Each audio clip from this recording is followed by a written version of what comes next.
Okay, hello everybody. My name is I'm Intense, and I'm about to do my first knife review on YouTube. I haven't got a chance to do any up to this point, and I've been a little concerned because I look for some information on some of these knives, and I just don't get the information that I like. I just ordered the first one that I have here off of eBay, and it is a timber rattler outlaw bowie. Apparently it's made in Pakistan. The knife is actually surprising for what I paid for it. I believe it was $19 US for this knife.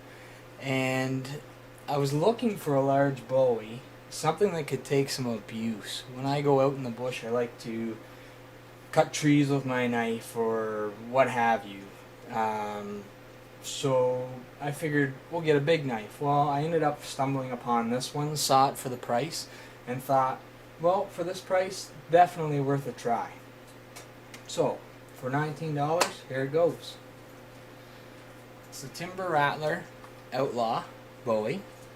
The sheath, I've heard a lot of complaints about. It's not as bad as I had originally thought. It's not nice by any means, but it will hold the knife. Has a little timber rattler pattern on it. I guess it's kind of cute if you're into that kind of stuff. Also, the snap says on it, the Great Seal of the State of Oklahoma. I'm not sure why that is on there, as I'm told it's made in Pakistan, but I just thought I'd bring that up. So anyhow, this is the sheath. I've heard people actually say they didn't care for this. I can understand that because it is extra long and it does allow the knife to move. I have tried it outside myself, and my preference is I like this long loop because when I place this on my belt, it allows me to actually move the knife to where I want it. Because if I kneel down on the ground, regularly this knife would come to the ground or into my leg. And that's not something that I want. I would like it to be able to be shifted up onto my hip and rest across my legs as I squat down on the ground or what have you. Anyhow, that's enough on the sheath. The sheath's kind of crappy, but it'll do its job for now. There's some kind of a foam insert on the side. I don't know if you can see that. It's kind of soft, but I've had it in and out a few times. Appears not to be too bad other than the stitching that's coming off here in the corner. So, I'll take the knife out and we'll take a peek at it. It's actually locked in fairly reasonably well. The blade is just massive on this knife. The blade is just amazingly huge. It came relatively sharp. I was kind of impressed with the sharpness of this knife. The only problem was the sharpening wasn't centered. It was off to one side a little bit. So I took it upon myself to sharpen it a little bit better, and it turned out quite nicely. I found it a little on the soft side, but it took a bit of an edge, not a bad edge for what I paid for the knife. I did scratch it a little bit with my stone, but that's just to be expected on a utility blade.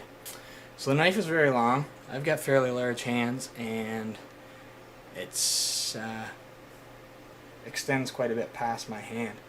The hilt on this knife, very heavy brass. I'm not sure, it looks as though it's pressed on, so I'm not sure that it will take a lot of abuse, but time will tell. I'll actually give you an update after I see how it takes the abuse.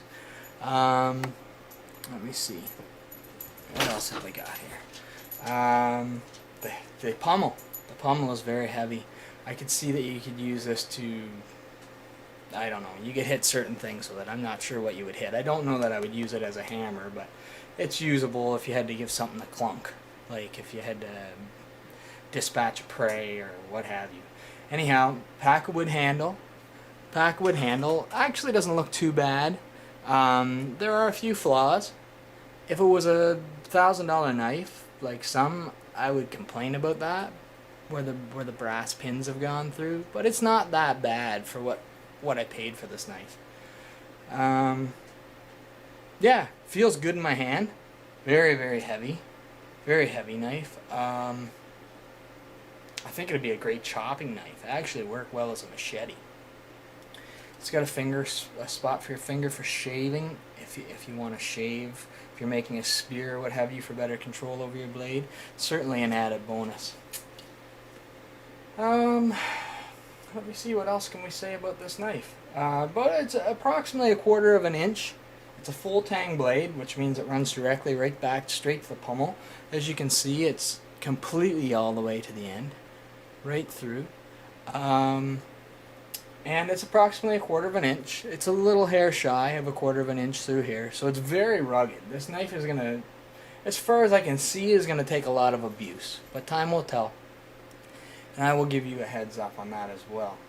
So it's surgical stainless from Pakistan. It will not rust. It should take a fair bit of abuse. And anyhow, that'll pretty much sum up my review on this knife.